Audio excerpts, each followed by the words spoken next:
Estamos en Juan, en el capítulo 12. Vamos a leer con un poquito de contexto desde el verso 23. Y Dios mediante nos vamos a extender hasta el capítulo 13 al verso 17. Así que vamos a orar un rato, que el Señor nos ayude a leer su palabra y meditar en lo que está en ella escrito y ponerlo también en práctica en nuestra vida. Así que oremos un ratito ahí donde estamos. Te damos gracias, Señor, porque tu palabra nos dirige. En tu palabra está lo que necesitamos saber para vivir la vida. Y una vida que te agrada a ti y una vida que nos hace bien a nosotros. Gracias porque eres bueno. Gracias porque de ti viene la sabiduría. Danos de tu entendimiento para leer tu texto y también para ponerlo por obra en nuestra vida y en cada una de nuestras circunstancias. Te damos gracias, Señor, por este tiempo en el nombre de Jesús. Amén. Amén. Bueno, dijimos que íbamos a comenzar con un poco de contexto. Nuestro contexto está desde el verso 23 hasta el 26 y dice así: ha llegado la hora de que el Hijo del Hombre sea glorificado. Ciertamente les aseguro que si el grano de trigo no cae en tierra y muere, se queda solo, pero si muere produce mucho fruto. El que se apega a su vida la pierde, en cambio, el que aborrece su vida en este mundo la conserva para vida eterna. Quien quiera servirme, debe seguirme, y donde yo esté, allí también estará mi siervo, y a quien me sirva, mi Padre lo honrará. Creo que el siglo XXI, o por lo menos estos 16 primeros años de este siglo XXI, se han escuchado un sinnúmero de acercamientos a qué es la gloria de Dios. Entonces, usted puede escuchar a gente que la gloria de Dios es que usted sienta algo, no sé, supernatural, o gloria de Dios es que usted vea algo sobrenatural, o que quizás vea algún tipo de sanidad, milagro o intervención o cosas así. Pero a la luz del texto bíblico, la gloria de Dios se concentra en un solo lugar y con una sola persona. Un solo lugar, la cruz, y una sola persona, el Cristo crucificado. Esta es la razón por la cual desde el verso 23, Jesús, cuando se refiere a la gloria de Dios o a la glorificación de Dios, está apuntando al único evento de la cruz, a ninguna otra cosa. Yo sé, si usted viaja a los Estados Unidos, se va a Arizona, se va al Cañón de Colorado, se va a donde sea y usted dice, wow, la creación es la gloria de Dios. Ok, la Biblia dice, sí, los cielos cuentan la gloria de Dios y el firmamento anuncia la obra de sus manos, pero la manifestación máxima de la gloria de Dios es en la cruz de Cristo. Es verdad, usted y yo podemos atravesar una situación compleja, Dios puede intervenir, Dios puede hacer algo especial en esa situación, y sin embargo, la gloria de Dios seguirá estando centrada en la cruz de Cristo y en el sacrificio de Jesús. Esa es la razón por la cual Jesús comienza esta serie de pequeños discursos a sus discípulos, puntualizando eso sobre la gloria de Dios. El verso 23 nos decía eso: ha llegado la hora, refiriéndose a la muerte, en que el Hijo del Hombre sea glorificado. Ahora aquí viene un punto interesante. Vámonos al verso 27, que es en sí donde arranca la conversación de hoy. Está Jesús a horas de la crucifixión y de lo que recoge Juan dice: ahora todo mi ser está angustiado, y acaso voy a decir, Padre, sálvame de esta hora difícil, si precisamente para afrontarla he venido. Padre, glorifica tu nombre. Ahora, hay un punto interesante dentro de estas frases y que tendríamos que ayudarnos un poco de los otros evangelios para reconstruir el momento. Mateo es el evangelio que dice que Jesús oró 3 veces, o usted lo puede tomar desde la perspectiva numérica, 1 vez, 2 veces, 3 veces, o también quizás desde la perspectiva judía, es decir que Cristo oró hasta la saciedad. A mí más me gusta la segunda acepción. Cristo ora hasta la saciedad diciendo, Padre, si fuese posible, pasa de mí esta copa. Y esto lo pide en 3 ocasiones o hasta la saciedad, como decíamos. Y aquí podría aterrizar después en lo que escribe Juan. Cuando ya el Cristo entiende todo lo que se viene con la cruz, entonces no le queda de otra que entender que esa es la forma en que Dios se va a glorificar. Ya vamos a ver cómo. Entonces, al entender que esa es la forma en cómo Dios se glorifica, Jesús simplemente suelta las amarras y dice: no se haga mi voluntad, hágase conforme a la tuya. Para esto he nacido, para esto vine. Si es así, glorifica al Hijo mediante el sufrimiento. Entender la cruz es el punto central de todo el cristianismo, más allá de cualquier tradición eclesial o quizás dogma que a veces cada iglesia o cada denominación tenga, pero entender la cruz de Cristo es fundamental. ¿Qué pasa en la cruz? ¿Qué acontece allí? Es la pregunta. Y bueno, un poquito de contexto histórico de la Biblia. Por ejemplo, el libro de Job, que es el libro más antiguo en ser escrito de toda la Biblia. Ya hemos hablado de eso aquí. Podríamos fechar a Job allá por el año 2000 o 2200 antes de Cristo, por la forma en que es escrito el libro. Y para Job, en el discurso que él maneja, dice así, en uno de sus capítulos: Dios se humilla cuando contempla con sus ojos la obra de los hombres. Entonces, oh sorpresa, para Job, que es un Dios que se muestra humilde. Y inclusive este argumento le despertaría otras preguntas, porque en ocasiones nuestra sociedad se encarga de presentar a una especie de Dios inmenso, grande, inalcanzable, megalómano, que todo lo quiere para sí, que todo lo apunta para sí y nada más. Pero la realidad del texto bíblico es que la Escritura a nosotros nos presenta a un Dios que se hace humilde, o a un Dios que se humilla a sí mismo. Job lo entendía, que la humildad de Dios se deja ver cuando él contempla la obra de los hombres.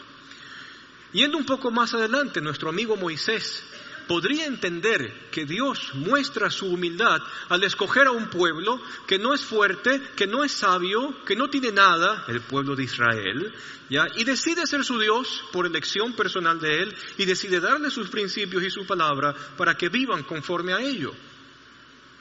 Y esto ya sería un acto de cercanía de Dios para con el género humano. Pero ¿qué tal entonces si vamos a Cristo? Porque si el lugar es la cruz y la persona es Cristo, debería pensar por qué Cristo es la forma en que Dios muestra su mayor humildad. Y dentro de los primeros cantos, porque eso sí, los apóstoles del primer siglo también se dedicaban a escribir canciones, ¿ya? No copiaban lo que a veces en los CDs, no habían CDs en ese entonces, pero la gente de ese entonces escribía. Y una de las canciones que usted puede encontrar en el texto bíblico está en Filipenses, capítulo 2, desde el verso 5 hasta el verso 11. Es toda una canción eso. ¿Y de qué habla esa canción? Del Dios que es humilde, del Dios que se humilla, del Dios que se postra.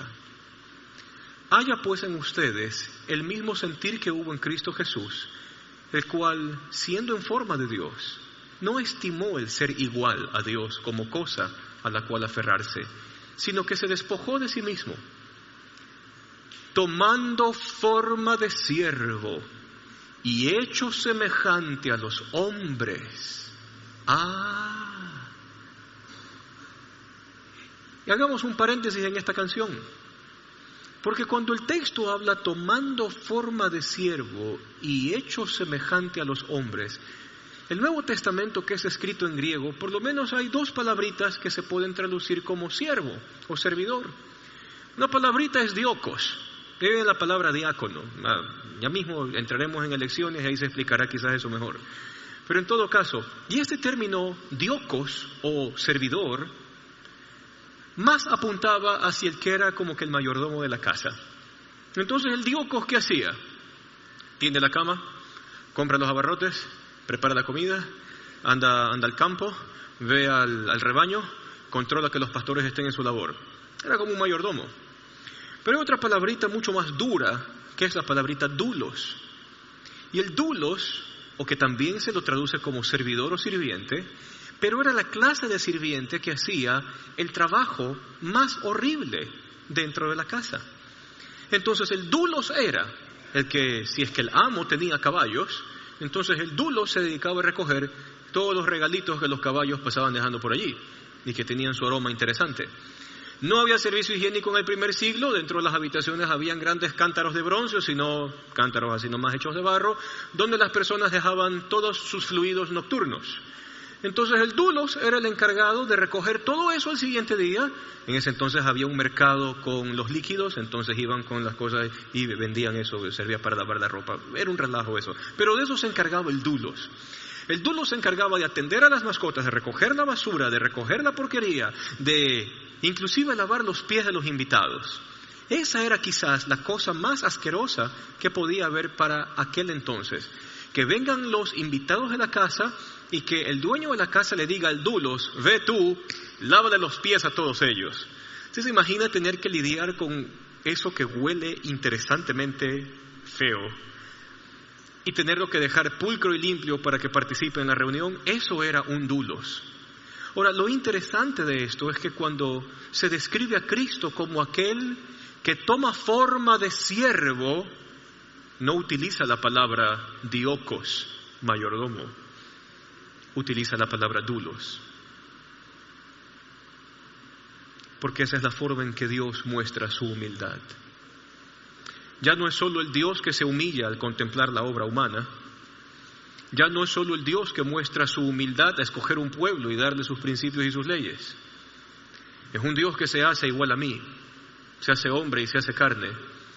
Y estando como yo, y continúa el canto cristológico diciendo: y estando en forma de hombre fue obediente hasta la muerte y muerte de cruz, por lo cual Dios le exaltó a lo sumo y le dio el nombre que es sobre todo nombre, en el cual toda rodilla se postrará y toda lengua confesará que Jesucristo es el Señor, para la gloria de Dios el Padre.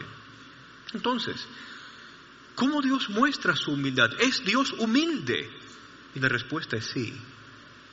La respuesta es sí.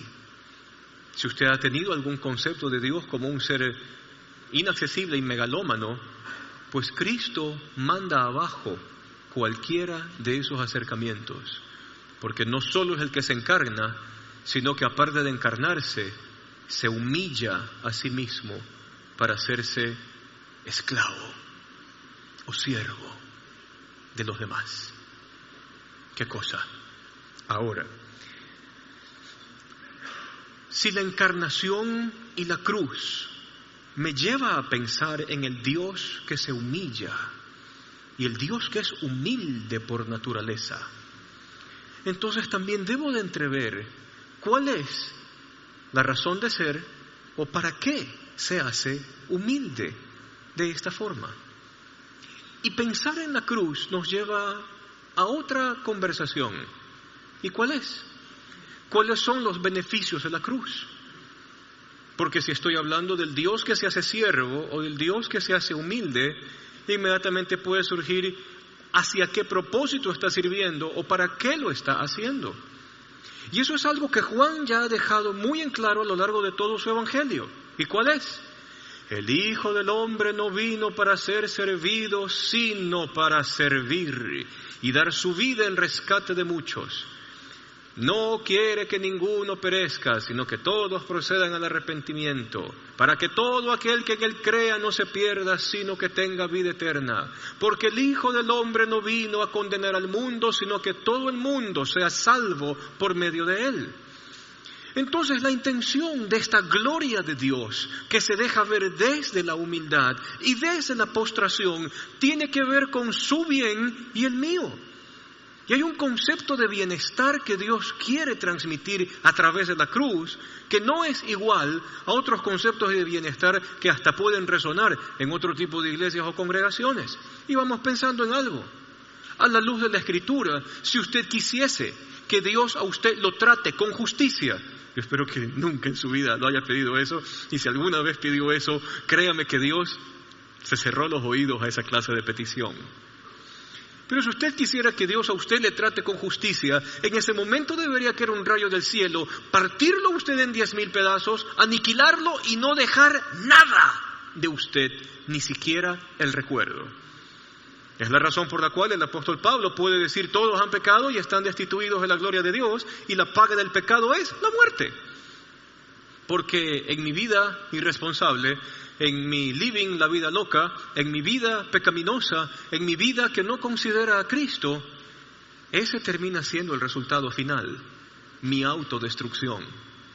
Entonces sucede de que la cruz se levanta como señal o gran señal de la gloria de Dios, y el primer beneficiario soy yo. Soy yo. Ahora, ¿cuál es el problema? Sucede que usted y yo tenemos un Dios y un Señor que es humilde, que se humilla a sí mismo. Pero nosotros somos de la clase de personas, en el primer culto no se rompió, espero que no pase lo mismo ahora. Pero nosotros somos personas que estamos acostumbrados a vivir así. Y a veces no vemos a Dios porque siempre queremos ver hacia arriba. Y sucede que para encontrarme con el Señor, yo tengo que comenzar a ver hacia abajo, porque Él es el Dios que se humilla a sí mismo, para ver si su humildad a usted le llama la atención. Hasta ese punto llega el amor divino. La encarnación está cargada, la crucifixión también está cargada de una gran dosis de humildad. A ver si es que ese ejemplo de humildad quebranta la dureza de nuestro altivo corazón. Dios hubiese salvado, podríamos poner eso sobre la mesa, Dios hubiese salvado con un gran espectáculo de nubes, rayos, truenos, relámpagos, señales, prodigios en la naturaleza y cosas así. Pero Dios quiso mostrar su gloria en el Cristo encarnado y en la cruz sufriente. Entonces, gloria de Dios en la cruz es que nuestra vida, que por la justicia debería ser aniquilada, recibe una segunda oportunidad. ¡Qué lindo! Gloria de Dios es que a partir de la cruz una nueva naturaleza se puede gestar entre nosotros, en nuestros corazones. Gloria de Dios es que nuestros pecados hayan sido perdonados, los de ayer, los de hoy y los de mañana, y que Dios me vea a mí revestido de Cristo. Por si acaso, y esto en virtud de la última canción que cantamos, ¿cuál es el mejor olor fragante que se le puede dar al Señor? Mire, usted se puede poner Chanel, 4711, Paco Rabanne, todo lo que usted quiera. Ninguna de esas cosas huele bien. El único perfume acepto al Señor es que su vida huela a Cristo. Eso es todo. Y Él arregla el problema porque nos entrega las vestiduras de Cristo para revestirnos a nosotros en nuestras vidas. Entonces, no solo eso, no solo hablando del plan de salvación, pero la cruz también tiene otro aspecto glorioso. ¿Y cuál es? Cambia inclusive la percepción que nosotros tenemos de nosotros mismos. Y mire, en ocasiones, a veces nuestras vidas fueron marcadas por las palabras de alguien. Quizás hubo papá, no hubo papá, si hubo papá, no fue un buen papá, o no hubo un buen modelo paterno, como sea. Y probablemente papá o mamá o quien sea, usted en su momento le dijo: tú eres un inútil, tú eres un feo, tú eres un flaco, tú eres un gordo. ¿Qué otra cosa pueden decir? No eres mejor que tú saliste así, no te quise tener, no viniste planeado. Y eso como que nos puede marcar y puede destruir algo. La cruz entonces, como es la manifestación de la gloria de Dios, la cruz entonces muestra cuál es el mejor precio que Dios le ha puesto a su vida, o el valor que Dios le ha puesto a su vida. Yo sé que usted es lo que ha hecho filosofía en internet. Viene alguien, agarra un meme, pone la foto de una luna, un pensamiento, un nombre abajo, ya está, qué bestia, el sabio, ¿no? Ok, entonces dentro de esa famosa filosofía de internet, a través de los memes, usted podrá escuchar proverbio judío: el que salva a uno ha salvado a la raza humana. O proverbio del Corán: el que salva a un ser humano ha salvado al universo. ¿Cuál es el precio que Dios ha puesto en usted y en mí desde la cruz? ¿Cuánto vale usted? La vida de Dios entregada hasta la muerte. Entonces yo puedo venir con todos mis argumentos, que me laceraron, que me dañaron, que me destruyeron. ¿Se acuerda? Cuando dijeron gordo, flaco, feo, inútil, toda la galería de cosas que uno puede haber escuchado en la vida. No tienes lo suficiente, no eres lo suficientemente hombre, no eres lo suficientemente mujer, bla, bla, bla, bla, bla. Agarre todo eso y póngalo frente a la cruz. Y cuando usted pone eso frente a la cruz, se comienzan a deshacer por sí mismos, porque la cruz grita desde la humildad: tú vales la vida de Dios mismo, encarnado y hasta la muerte. Y entonces un nuevo sentido de esa nueva persona que Dios va creando se fortalece. La cruz es la manifestación plena de la gloria de Dios. Y entonces Cristo continúa con este discurso interesante. Dice así: viendo esto, Jesús ya ha entendido, es lo que el verso 27 nos deja entrever. Jesús ya ha entendido todo lo que va a acontecer en la cruz. ¿Y cómo concluye su pensamiento? Padre, glorifica tu nombre. Bienvenida sea la cruz. Bienvenido sea el sufrimiento. Si este es el resultado que va a dar la cruz, glorifica tu nombre. Me enfrento a la muerte. Y esta es una de las razones, quizás el autor de Hebreos, cuando recuerda este dicho de la oración de Jesús, el autor de Hebreos puede decir: puesto los ojos en Jesús, el autor y consumador de la fe, el cual, por el gozo puesto delante de él, sufrió la cruz y menospreció el oprobio. ¿Cuál era el gozo puesto delante de Jesús? En primer lugar, haber hecho la voluntad del Padre, que quería hacer todo este plan magnífico, que lo incluye a usted y me incluye a mí, y al mismo tiempo contemplarlo a usted siendo parte de su pueblo, parte de sus hijos, parte de su iglesia. Entonces, Cristo aquí ya nos deja entrever de que abraza la cruz por su propia voluntad. Se oye una voz, dice el verso 28 más adelante: se oyó entonces desde el cielo una voz que decía: ya lo he glorificado y volveré a glorificarlo. La multitud que estaba allí, que oyó la voz, decía que había sido un trueno, y otros decían que un ángel le había hablado. Pero dijo Jesús: esta voz no es por mí, yo ya entendí lo que tengo que hacer. Esta voz es para que ustedes sepan lo que va a pasar y la tengan clara. Esta voz no es por mí, sino por ustedes. Y aquí viene algo más chévere todavía, el 31. El juicio de este mundo ha llegado, y ya el príncipe de este mundo va a ser expulsado. Ahí hay que entender o acercarnos un poco hacia la palabra mundo. Aquí es cosmos. Y esta palabrita griega es súper interesante, porque cosmos no solamente... cosmos significa literalmente orden. Ya hemos hablado de eso aquí también. Cuando las mujeres se maquillan, ¿qué es lo que usan? Cosméticos. ¿Por qué?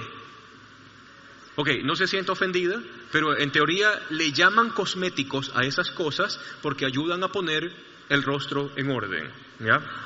Ok, no se sienta ofendida. Ya, era un chiste a final de cuentas. En todo caso, la palabra cosmos significa orden. ¿Ya? Y cuando usted y yo hablamos del orden de este mundo, o el orden de nuestra sociedad, ¿cómo es nuestra sociedad? ¿Cómo es nuestra sociedad? Nuestra sociedad distorsiona todo, desordena todo. Nuestra sociedad lleva hacia el caos. Si usted quiere tener la forma de orden que la sociedad en el día de hoy ofrece, usted va a terminar caotizado. Entonces Jesús entiende que con la cruz, el orden o el orden mundial que dirige el mundo va a ser destruido. Va a ser destruido. Porque el cambio comienza desde el corazón, desde aquí adentro. Y hasta la nota histórica está de por medio. La iglesia se tomó 300 años en poner al imperio más poderoso, más grande y más largo de rodillas. Al punto en que el mismo emperador tuvo que aceptar: no podemos hacer nada, ya todos son cristianos. Si los matamos nos quedamos sin gente. Entonces, El orden del mundo ha sido quebrantado. Y un punto más que dice allí, el príncipe de este mundo ha sido expulsado. Una forma muy interesante de referirse al maligno. Ahora, y aquí es donde a mí me encanta repetir el texto que está en Números, el texto que está en Primera de Juan y un texto que está en Colosenses. Números. Habla el brujo más poderoso de Babilonia de aquel entonces, y ¿qué es lo que dice? No existe sortilegio ni brujería que pueda en contra de este pueblo al cual Dios ha querido bendecir. Entonces, para los que estamos en Cristo, eso de que viene Satanás y te ataca, vienen los demonios y te atacan, es que me hicieron la brujería y me siento atacado por la brujería, para los hijos de Dios eso no es cierto. Porque no existe sortilegio, no existe brujería alguna que pueda contra el pueblo al cual Dios ha querido bendecir. Ahora, si eso lo dijo en la época de los Números, donde apenas habían recibido la ley de Moisés, imagínense cuál sería la certeza en nuestra época, donde nosotros ya podemos contemplar la gloria de Dios en su máxima expresión. ¿Y cuál es la gloria de Dios en su máxima expresión? Estar en un culto bonito y sentir algo bonito no es lindo, es chévere, pero no lo es todo. La gloria de Dios se manifiesta en la cruz de Cristo. Entonces imagínense entonces la fortaleza de la declaración de que la gloria de Dios se deja ver en la cruz. Y otra, ¿qué es lo que dice primero de Juan? Todo aquel que es nacido del Espíritu, el maligno no le puede tocar, ni el mal tampoco está en él. Problema resuelto.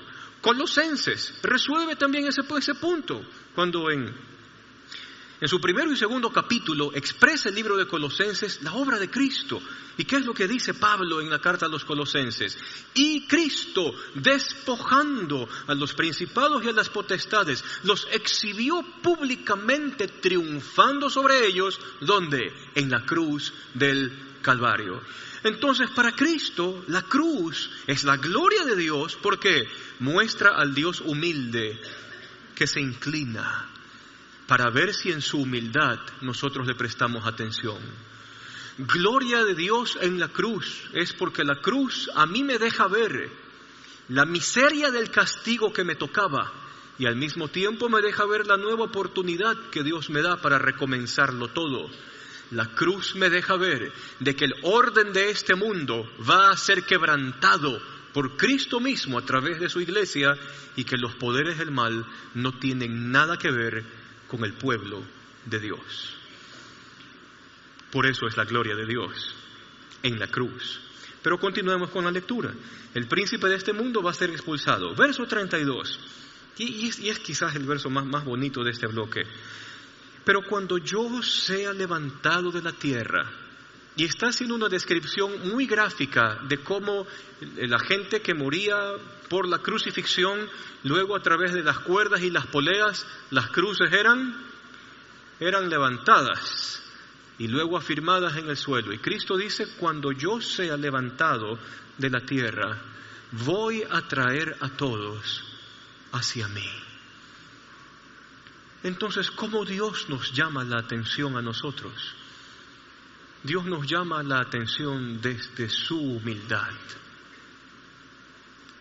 Porque si no prestamos atención al crucificado, ninguna otra cosa nos va a llamar la atención. Si no ponemos los ojos en la cruz y en lo que ese evento significó para usted y para mí, no hay cómo entender nada. Y aquí viene un punto interesante. El apóstol Pablo, que es quien desarrolla estos conceptos con un poco más de detalle en sus cartas, él luego tiene palabras como estas: todo lo que hagan, háganlo para la gloria de Dios. Y entonces este punto y este aspecto de la cruz es tan importante que ahora la cruz se convierte en el motivador de todo. Yo sé que usted puede tener un sinnúmero de prioridades. Te puede decir, no, es que primero está mi trabajo, primero está mi familia, primero están mis hijos. No tengo idea de cómo sean sus prioridades. Pero algo sí le digo. Si la cruz de Cristo no está en el centro de sus prioridades, porque la cruz de Cristo es la gloria de Dios, Si la cruz de Cristo no está en el centro de sus prioridades, toda su planificación individual, todo su coaching personal, no va a durar mucho tiempo. Porque solo la cruz hace que la vida tenga sentido y que las áreas de nuestra vida estén en equilibrio. Y probablemente usted es papá. Y usted tuvo papá, no tuvo papá, el papá que tuvo no fue un buen papá, todo lo que usted quiera. O no fue un buen esposo, todo lo que usted quiera. Pero sucede que cuando vengo a Cristo, las enseñanzas que salen de la cruz de Jesús apuntan a los matrimonios, eso fue parte de lo que ustedes vieron hoy, apunta a los matrimonios y sucede que los esposos les dice: maridos, ustedes tienen que amar a sus mujeres de la misma forma en que Cristo amó a su iglesia y se entregó por ella. O sea que la ética para vivir en matrimonio, ¿de dónde sale? De allí. Entonces la ética para trabajar, ¿de dónde sale? De acá. A las mujeres Pablo les dirá algo muy similar cuando les dice: y ustedes, mujeres, mantengan el espíritu apacible. Ya hemos hablado de ese juego de palabras interesante. Mantengan el espíritu apacible con sus esposos, así como hace la iglesia con Cristo, el cual es su Señor. Si usted y yo no tuvimos buen modelo de papá y mamá, pues entonces la cruz deja entrever cómo es el Padre y cómo es el Hijo. Y de la cruz parte todo. Entonces la gran motivación de la vida, aunque a usted le parezca algo muy reducido, pero en sí la gran motivación de la vida es meditar constantemente los efectos de la cruz en usted. Entonces cuando usted y yo nos queremos ensoberbecer, ¿a dónde van nuestros ojos? Nuestros ojos van a la cruz. Y cuando vemos a la cruz, ¿a quién contemplamos? Al Dios que se postra por amor a usted y a mí. Entonces cuando nosotros, el pasado nos quiere demacrar y nos quiere meter en depresión o alguna tristeza chiflada, ¿hacia dónde van nuestros ojos? Mis ojos van a la cruz, donde en la cruz de Cristo se dice: ¿quién soy yo? ¿Cuánto merecía yo? ¿Y cuánto valgo yo en Él? Y las cosas comienzan a equilibrarse. La cruz tiene que ser el centro de la vida, porque esa es la gloria de Dios. Sería interesante algún día cantar la gloria de Dios que canta Ricardo Montaner con Eva Luna, y después de esa canción poder terminar diciendo: la gloria de Dios es Cristo en la cruz y su obra de redención para nosotros. Solamente para que usted no vuele por otro lado, ¿no? A veces nuestras cabezas vuelan y no se centran en lo que la Escritura enseña. Continuemos con la lectura. Dice así: cuando yo sea levantado de la tierra, atraeré a todos a mí mismo. El fin de la cruz entonces es que nuestros ojos se fijen en Él. Verso 33, con esto Jesús daba a entender de qué manera iba a morir. Continuamos leyendo, 34. Le responde la gente: de la ley hemos sabido que el Cristo permanecerá para siempre. ¿Cómo pues dices que el Hijo del Hombre tiene que ser levantado? ¿Quién es ese Hijo de Hombre? Ahora, esta palabrita o esta frase, Hijo de Hombre, es todo un título, por si acaso, es todo un título. La primera vez que se la menciona está en el libro de Daniel, y acontece en una visión interesante, donde se dice de que uno como hijo de hombre fue llevado hacia el anciano de días, que es la forma en que el libro de Daniel se refiere al Padre, es llevado al anciano de días, y del anciano de días recibe toda la gloria, la honra, el poder y la majestad y el dominio y todo, ¿no? Entonces la pregunta es, para que alguien ascienda, primero, ¿qué tuvo que haber hecho? Descender. Entonces cuando Cristo muestra esta enseñanza, deja entrever que este personaje hermoso e indescriptible del Hijo del Hombre, para que pueda ascender otra vez, tuvo que haber habido un descenso. ¿Cuál fue el descenso? La encarnación. ¿Cuál fue el descenso? La muerte humillante en la cruz, para luego poder ascender otra vez. Ahora, ¿por qué este concepto es importante? Porque aquí Jesús va a hacer unas especies de igualdades muy bonitas. Primera cosa dice, muy bien, el personaje del Hijo del Hombre, poderoso, lleno de poder y de dominio. Verso 35 dice, ustedes van a tener la luz un poco más de tiempo. Primera igualdad. ¿Quién es el Hijo del Hombre? La luz. Y ya Jesús había dicho de que ¿quién era la luz del mundo? Él mismo. Yo soy la luz del mundo. El que cree en mí no está en tinieblas. Así que Jesús les está enseñando teología. ¿Quieren saber quién es el Hijo del Hombre? El Hijo del Hombre es la luz. ¿Quieren saber quién es la luz? Yo soy la luz. Consecuencia, yo soy el Hijo del Hombre. Este personaje poderoso que se deja ver en el libro de Daniel. Ahora, aquí estos conceptos que parten de ser la luz son interesantes. Dice, caminen mientras tienen la luz, antes de que los envuelvan las tinieblas.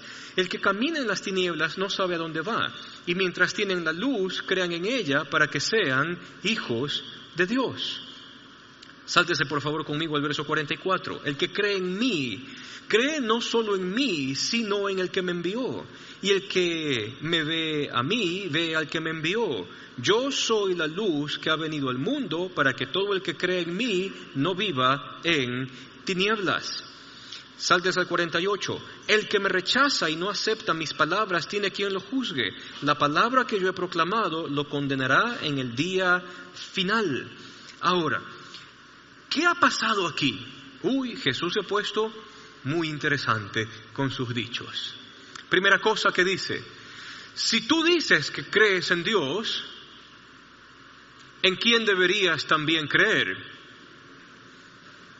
Debes de creer en Jesús.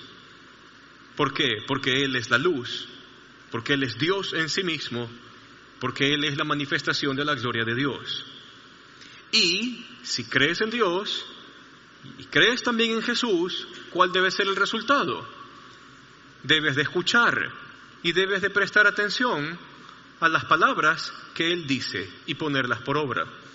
Ahora, estas como segunda igualdad que hace Jesús es súper interesante para nuestra época. ¿Por qué? Porque entonces alguien dice, yo creo en Dios, pero yo no creo que Jesús sea el enviado de Dios.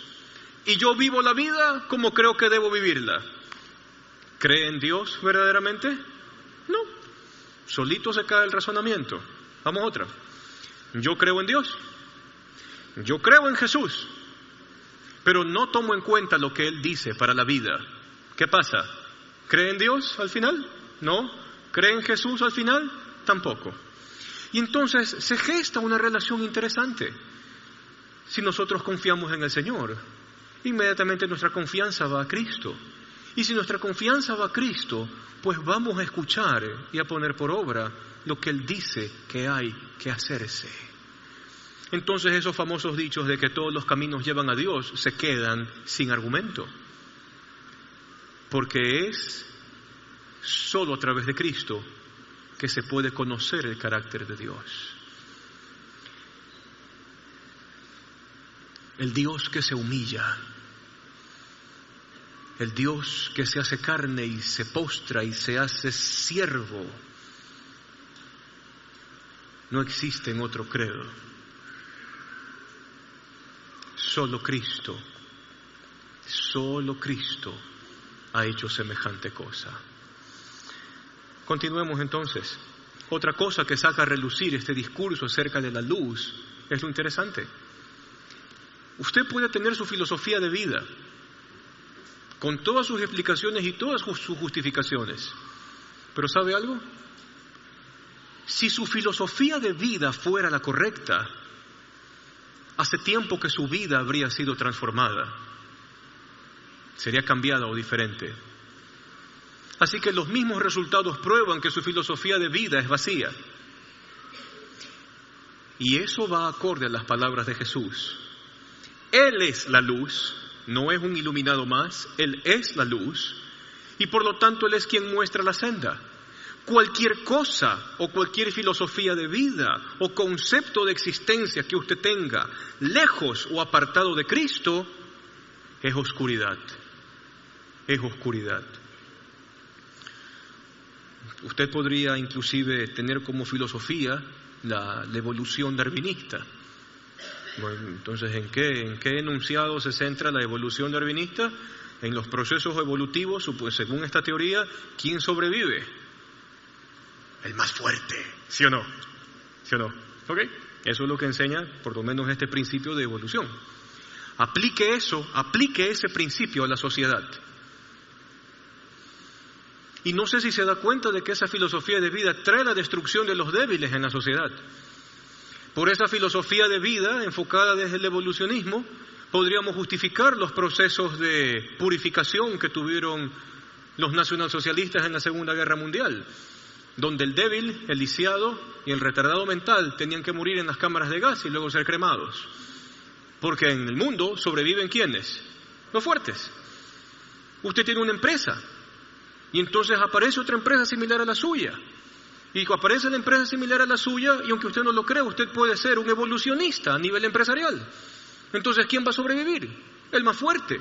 Y usted va a luchar con garras y dientes de ser el más fuerte en medio del mercado para que ningún otro tenga chance de estar allí. No sé si se da cuenta de que la filosofía humana, lejos de Cristo, lo que hace es sumir a la humanidad en peores tinieblas. Y Jesús lo dijo aquí de forma sencilla. El que me tiene a mí tiene la luz. Y si me tiene a mí, no anda en tinieblas.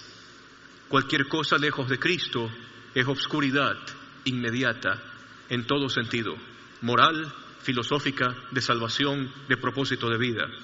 Así que la declaración de Jesús es profunda. Habría que pensarla mucho tiempo.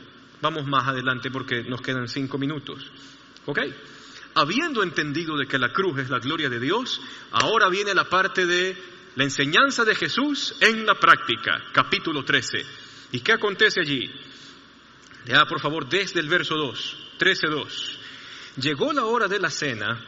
El diablo ya había incitado a Judas Iscariote, hijo de Simón, para que traicionara a Jesús. Sabía Jesús que el Padre había puesto todas las cosas bajo su dominio y que había salido de Dios y a él volvía. Así que se levantó de la mesa, se quitó el manto, se ató una toalla a la cintura, luego echó agua en un recipiente y comenzó a lavarles los pies a sus discípulos. ¿Quién hacía eso? ¿El Diocos? ¿O cuál? El Dulos. ¿Qué hacía el Dulos? Las peores tareas de la casa. Lo peor de lo peor. Este es el Dios que es humilde y el Dios que llama nuestra atención desde la humildad. Y dice así: y se ató una toalla a la cintura, luego echó agua en un recipiente y comenzó a lavarles los pies a sus discípulos y a secárselos con la toalla que llevaba a la cintura. Vámonos un día al mercado de mariscos en Santa Rosa, agarremos a los amigos pescadores que vienen después de las faenas de la madrugada y lavémosles los pies. Los amigos de Jesús eran pescadores, así que no va a cambiar mucho eso por si acaso. Muy bien, cuando llegó a Simón Pedro el que siempre tiene algo que decir, este le dijo: ¿y tú, Señor, me vas a lavar los pies a mí? Le responde Jesús: ay Pedro, mira, ahora no entiendes de lo que yo estoy haciendo, pero lo vas a entender más tarde. Bueno, más tarde es la crucifixión. Pedro le responde: no, jamás me dejaré lavar los pies de ti, o jamás me lavarás los pies. ¿Y qué le responde Jesús?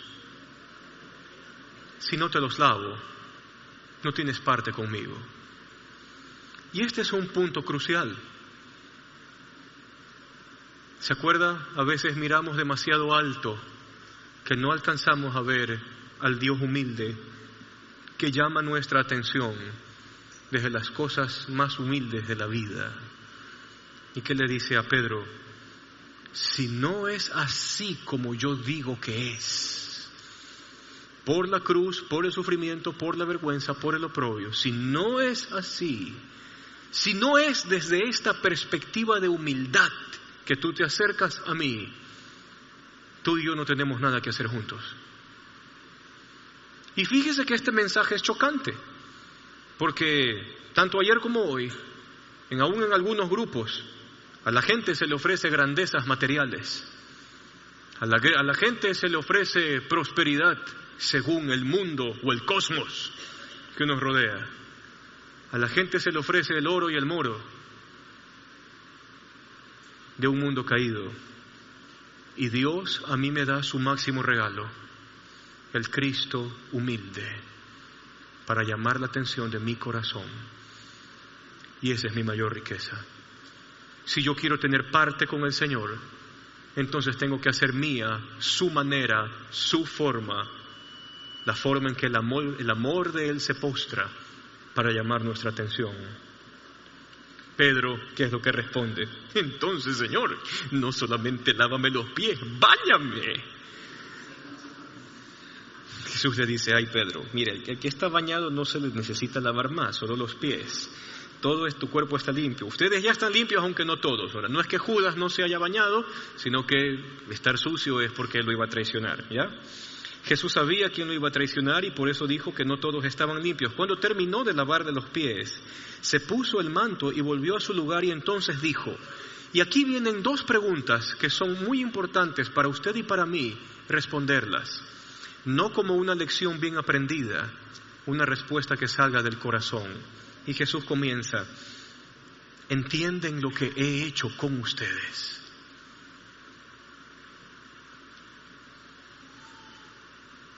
Y de esa respuesta va a depender mucho. Contemplar la cruz y responder la pregunta de Cristo, pidiendo la respuesta a, ¿entienden lo que he hecho con ustedes? La cruz entiende. No, la cruz es más que un ícono. Es la muestra de la gloria de Dios. La cruz es más que cualquier elemento de la época antigua del Nuevo Testamento. Es donde la gloria de Dios se dejó ver. ¿Entienden ustedes lo que he hecho con ustedes?, pregunta Jesús. Ustedes me llaman maestro y señor y dicen bien porque lo soy. Pues si yo soy el señor y maestro y les he lavado los pies, también ustedes deben lavarse los pies los unos a los otros. Y ese es un mandato para la iglesia, en cómo manejamos nuestras relaciones, nuestra vida, nuestras prioridades. Este es el principio que Cristo y su cruz comienzan a establecer. Ciertamente les aseguro que ningún siervo es más que su amo y ningún mensajero es más que el que le envió. ¿Entienden esto? Segunda pregunta. ¿Se entiende esto? Y culmina Jesús esta parte diciendo, son bienaventurados, son largamente felices, son dichosos si ponen en práctica este principio de la humildad mostrada por el amor de Dios que se postra para llamar la atención de su corazón. Entonces la bienaventuranza y la bendición no es que usted tenga una cuenta de ahorros con $100 millones adentro porque las, entre comillas, ventanas de los cielos se abrieron. No. Usted es dichosamente feliz si hace de la cruz el centro de su vida, si hace de la gloria de Dios la motivación de su vida, y si hace de esta práctica del amor que se postra parte de su diario vivir. Si usted lo hace así, Dios dice de usted, eres bienaventurado, largamente feliz, largamente dichoso. Hagamos entonces que la cruz sea el centro de nuestra vida. ¿Vamos orando? ¿Se acabó? Vamos a orar. Como usted quiera, sentadito o de pie. Te damos gracias, Señor, porque domingo a domingo leemos tu palabra. Y tu palabra es más que explícita y es más que suficiente para entender y escuchar tu voz en nuestros corazones. Te pedimos, Señor, que nos ayudes en esta tarea de que la cruz se convierta prioridad en nuestras relaciones personales, laborables, de amistad, en nuestra propia casa, como esposos, esposas, como hijos e hijas, como padres, como madres. Que la cruz sea la fuente de nuestra motivación. Sí, Señor, permítenos vivir para tu gloria, pero que tengamos presente que tu gloria se manifestó en aquel madero, contigo, Señor, entregando tu vida hasta el final para darnos vida a nosotros hoy. Bendícenos, Señor, en esta semana. Hay mucho que hacer, hay mucho que decidir, hay cosas que hay que enfrentar. Tú eres la luz, guíanos por tu senda, guíanos por tu camino. Guárdanos, Señor, y protégenos, Señor. Gracias por todo. En el nombre de Jesús. Amén. Amén. Nos vemos la próxima semana. Dios les bendiga.